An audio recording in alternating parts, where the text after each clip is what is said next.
So we just went through a Venus-Mars square. Venus is currently in Virgo, Mars is in Gemini, and both squared each other in 21 degrees. Now, I think this was exactly what we needed in order to move into a more heart-centered focus when it comes to our relationships. And yes, I'm talking about romantic relationships, but also, your relationship with your friends, your family. And when we examine a square, first of all, we have to know that a square is Martian energy, right? And Mars is already in the mix because it's a square between Mars and Venus. So there's going to be an extra element of Martian energy. And Martian energy is tension. It's like, imagine you are on a racetrack and you're about to run 100 meter, 500 meter, well, whatever people run, right? And you're on the track and you're waiting to get going, right? That tension that is building in your body, that's that Martian energy. Now, when we have that energy between Virgo and Gemini, we need to remember we have that between an earth sign and an air sign. Venus is naturally not at home in Virgo. She's not her strongest. And Mars in Gemini is quite wild. So between the two of them, the Martian energy is going to take over.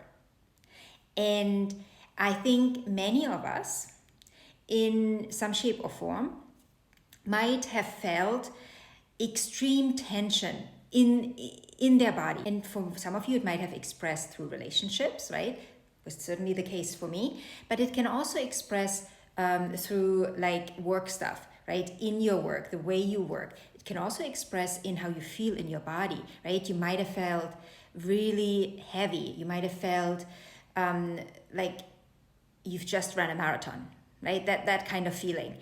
You could have felt that in your body. And what are you supposed to learn here?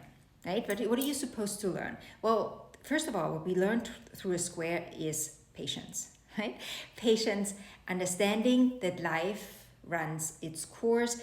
And it's like when you're on a surfboard, right? You just pay attention and you check when the wave is coming and when to get, on the board and ride that wave.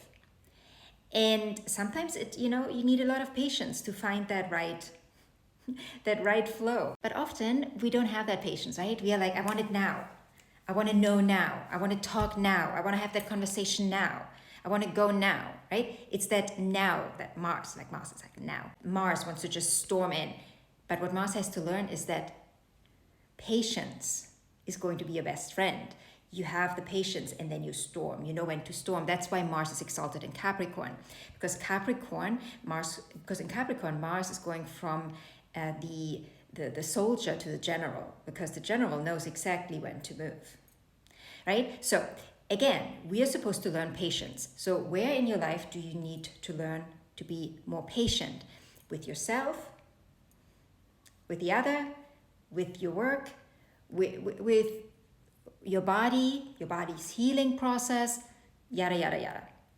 And then the Venus component. What is Venus? On a very basic level, Venus is worth and value, right? Innate worth, understanding our innate worthiness, and also understanding what our true values are, how we want to live our lives, and are we building our life based upon our true core values, or are we basing our life on someone else's values?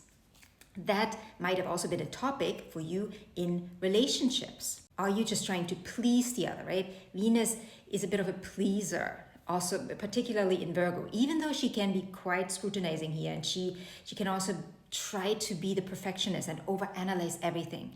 She still, she sometimes just wants to please, and she goes from this, okay, I please you, but you're doing this wrong.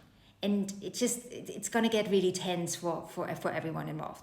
So again, the theme coming in here is learning to have patience, but also understanding that what is your value, what are your values in life, what are you basing your values upon, what are your values in relationships, and can the other meet you there?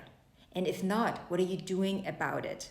And not what you're doing about it in terms of scrutinize that person and tell them they are wrong, but are you two understanding? Do you both want to live the same life, right? That understanding could also come in. And what can we actually learn from the other and the other's values and the other's understanding of life, right? So it's a big theme, but I think once we move into August, Venus is moving into Libra. We're going to move from analysis to negotiation. And what are we trying to get to when negotiating? Well, we are trying to find harmony and balance. But we will talk about that in a separate video when we talk about Venus in Libra.